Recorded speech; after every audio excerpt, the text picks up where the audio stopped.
త్వరగా లోకాసువార్త 10వ అధ్యాయము 21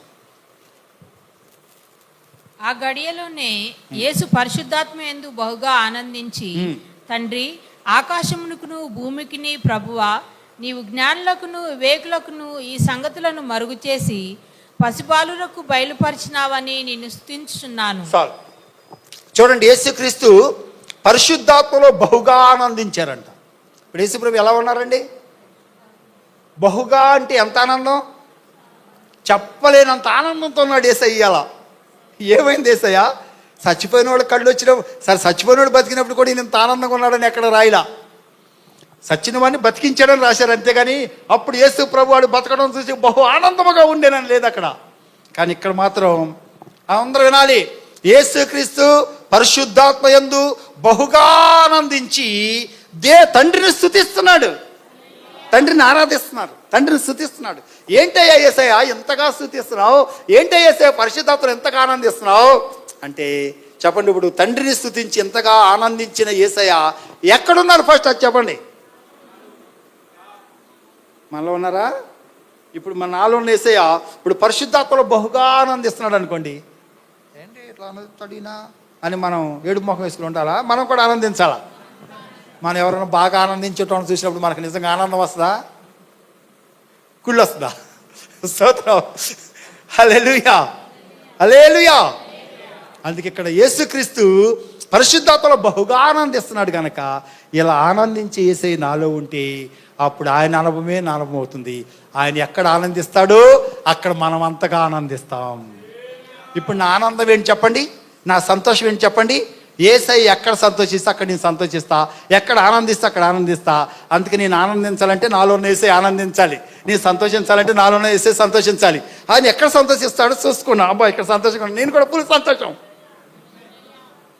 ఎందుకు యేసయ్య సంతోషించడానికి గల కారణం ఏంటి అంటే చెప్తున్నాడు, తండ్రి జ్ఞానులకు ఈ సంగతులను మరుగుపరిచి పసిబాలులకు ఇది బయలుపరిచినందుకు నేను నిన్ను స్తుతిస్తున్నాను. ఏం బయలుపరిచాడంటే తండ్రి రొమ్మును అద్వితీయ కుమారుడే తండ్రిని బయలుపరిచెను. ఎవడు ఆయనను ఎప్పుడు చూడలేదు, చూడనేరడు. ఆయన యేసే కింద చెప్తున్నారు, తండ్రిని కుమారుడు మాత్రమే ఎరుగును, ఆ కుమారుడు ఎవరికి తండ్రిని బయలుపరిచినో వాడే తండ్రిని ఎరుగును. నేను తప్ప ఎవరికి తండ్రి తెలియదు, నేను బయలుపరచబడకపోతే ఎవరికి తండ్రి తెలియదు. అంత గొప్ప తండ్రి నేను మీకు బయలుపరిచినందుకు నాకు సంతోషంగా ఉంది. అది బయలుపరచబడినందుకు మీరు సంతోషించండి అంటే మరి మన మోకాల్లో ఏమీ లేదు. చూసారా? ఇప్పుడు నేను సంతోషం ఏంటండి, ఎంత గొప్ప దేవుడు నాకు బయలుపరచబడ్డాడు, నాకు సంతోషంగా ఉంది. ఈరోజు నిజంగా ఎంతమంది సంతోషంగా ఉందండి?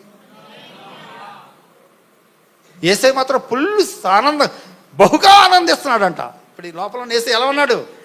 తండ్రిని బయలుపరిచినందుకు, ఆయన సంగతులన్నీ బయలుపరిచినందుకు యేసుక్రీస్తు బహుగా ఆనందిస్తూ స్తుతిస్తున్నాడు. మరి ఇప్పుడు అవన్నీ మీకు బయలుపరచబడితే మీరు ఎలా ఉన్నారు? మీకు ఆనందం కలుగుతుందా? స్తుతిస్తున్నారా? మనకి అన్నిటితో సంబంధం లేదండి. 3 పాటలు పాడాలి, కాసేపు వాక్యం చెప్పుకోవాలి, చేసుకొని వెళ్ళిపోవాలంటే మన పద్ధతిలో మనం టకటక అసాదుకుని పోవాలి. అందుకే చూసుకోండి, దేవుడు ఒక్కొక్కసారి అంచెలంచెలుగా అప్పుడంత దేవుడు మనకు బయలుపరచబడతాడు. కొంత ఎంతెంత బయలుపరచబడుతుందో అంతంత ఆనందం, ఎంతంత ఆయన సంగతులు మనకు బయలుపరచబడుతున్నాయో అంతంత ఆనందం దేవుడికి మనకి. అందుకే ఇలాంటి మాటలు వింటున్నందుకు మీకు పరిశుద్ధాత్మలో మీరు బహుగా ఆనందించాలి. యేసయ్య అనుభవం నాకు దొరుకుతున్నందుకు బహుగా ఆనందించాలి. ఈ దాని మాటలు, ఆయన సంగతులు ఎందు. స్తోత్రం, హల్లెలూయా. అంటే ఇప్పుడు ఆనందించే అనుభవం ఎవరు ఉండాలి మనకి? అందుకే మన సినిమాలు చూసి ఆనందించేటోళ్ళం కాదు, జోకులు పనికిరాని ఆ కథలు ఈ కథలు చూసి సంతోషించేవాళ్ళం కాదు. తండ్రి మనకి బయలుపరచబడుతున్న కొలది, తండ్రి సంగతులు మనలో ప్రకాశించుతున్న కొలది అందులో మనం పరిశుద్ధాత్మలో ఆనందించే వాళ్ళం యేసయ్య ద్వారా. ఇది మన అనుభవం. అందుకే దేవుని రాజ్యం, నీతి, సమాధానం పరిశుద్ధాత్మలో ఆనందమనై ఉన్నది.